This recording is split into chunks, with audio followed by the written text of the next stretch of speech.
যারা মুখে বৈষম্যের বিপক্ষে কথা বলে কিন্তু অন্তরে বৈষম্য লালন করে তাদের প্রত্যাখ্যান করতে হবে বলে মন্তব্য করেছেন বিএনপির আন্তর্জাতিক বিষয়ক সম্পাদক ব্যারিস্টার নাসির উদ্দিন আহমেদ অসীম।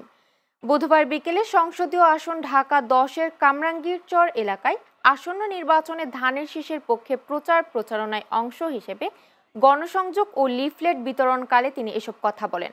ব্যারিস্টার অসীম বলেন, একজন উপদেষ্টা ঢাকা ১০ আসনের নির্বাচনের লক্ষ্যে বৈষম্য করে সাধারণ জনগণের আস্থা অর্জনের লক্ষ্যে অনুদান দিয়ে বেড়াচ্ছেন, যা জাতির সাথে প্রতারণা ছাড়া আর কিছুই নয়।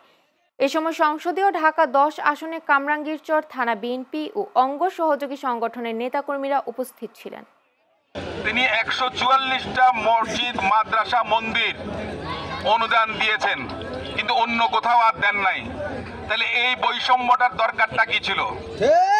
যারা বৈষম্যের বিরুদ্ধে কথা বলে কিন্তু নিজের অন্তরে বৈষম্য লালন করে, বাংলাদেশের জনগণ যদি তাদেরকে প্রত্যাখ্যান না করতে পারেন, তাহলে যেই স্পিরিট নিয়ে জুলাই আগস্টে আন্দোলন হয়েছিল সেটা নস্যাৎ হবে।